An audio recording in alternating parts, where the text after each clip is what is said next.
This is part 2 of a Bekkersdal marathon by Herman Charles Bosman, read by Gerry Retief. We ended the last notes of verse 8 with more than an ordinary number of turns and twirls, confident that at any moment Dominee Wildhagen would raise his head and let us know that we could sing Amen. It was when the organ started up very slowly and solemnly with the music for verse 9 that a real feeling of disquiet overcame the congregation. But of course, we gave no sign of what went on in our minds. We held Dominee Wildhagen in too much veneration. Nevertheless, I would rather not say too much about our feelings when verse followed verse and poser succeeded poser, and still Dominee Wildhagen made no sign that we had sung long enough, or that there was anything unusual in what he was demanding of us. After they had recovered from their first surprise, the members of the church council conducted themselves in a most exemplary manner. Elders and deacons tiptoed up and down the aisles, whispering words of reassurance to such members of the congregation, men as well as women, who gave signs of wanting to panic. At one stage, it looked as though we were going to have trouble from the organist. That was when Billy Roberts, at the end of the 34th verse, held up his black bottle and signaled quietly to the elders to indicate that his medicine was finished. At the end of the 35th verse, he made signals of a less quiet character, and again at the end of the 36th verse. That was when Elder Landsman tiptoed out of the church and went round to the consistorie, where the Nachtmaal wine was kept. When Elder Landsman came back into the church, he had a long black bottle half hidden under his manel. He took the bottle up to the organist's gallery, still walking on tiptoe. At verse 61, there was almost a breakdown. That was when a message came from the back of the organ, where Koster Klaassen and the assistant verger, whose task it was to turn the handle that kept the organ supplied with wind, were in a state near to exhaustion. So it was Deacon Cronje's turn to go tiptoeing out of the church. Deacon Cronje was head warder at the local jail. When he came back, it was with 3 burly native convicts in striped jerseys, who also went through the church on tiptoe. They arrived just in time to take over the handle from Koster Klaassen and the assistant verger. At verse 98, the organist again started making signals about his medicine. Once more, Elder Landsman went round to the consistorie. This time he was accompanied by another elder and a deacon, and they stayed away somewhat longer than the time when Elder Landsman had gone on his own.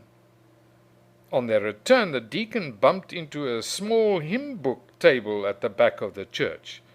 Perhaps it was because the deacon was a fat, red-faced man, and not used to tiptoeing.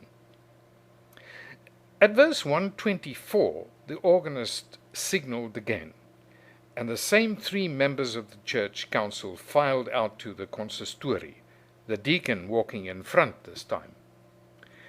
It was about then that the pastor of the Full Gospel Apostolic Faith Church, about whom Dominee Wildhagen had in the past used almost as strong language as about the Pope, came up to the front gate of the church to see what was afoot.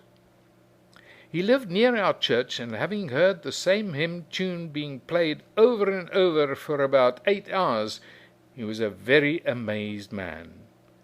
Then he saw the door of the consistorie open and 2 elders and a deacon coming out, walking on tiptoe, they having apparently forgotten that they were not in the church then. When the pastor saw one of the elders hiding a black bottle under his manel, a look of understanding came over his features. The pastor walked off, shaking his head. At verse 152, the organist signaled again. This time Elder Landsman and the other elder went out alone. The deacon stayed behind on the deacon's bench, apparently in deep thought. The organist signaled again, for the last time, at verse 169. So you can imagine how many visits the two elders made to the consistory altogether. The last verse came, and the last line of the last verse. This time it had to be Amen. Nothing could stop it. I would rather not describe the state that the congregation was in. And by then the three native convicts, red stripes and all, were in the Bekkersdal tongue threatening mutiny. Amen came from what sounded like less than a score of voices, hoarse with singing. The organ music ceased. Maybe it was the sudden silence that at last brought Dominee Wildhagen out of his long trance. He raised his head and looked slowly about him. His gaze travelled over his congregation, and then looking at the windows, he saw that it was night. We understood right away what was going on in Dominee Wildhagen's mind. He thought he had just come into the pulpit, and that this was the beginning of the evening service.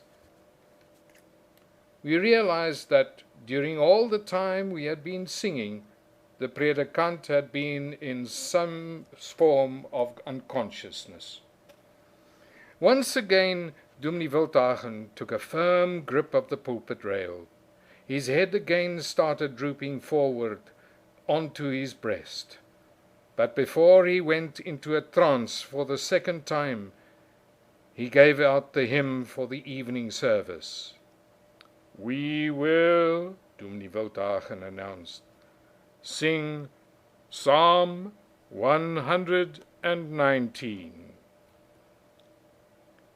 A Bekkersdal Marathon, the end, read by Gerry Retief.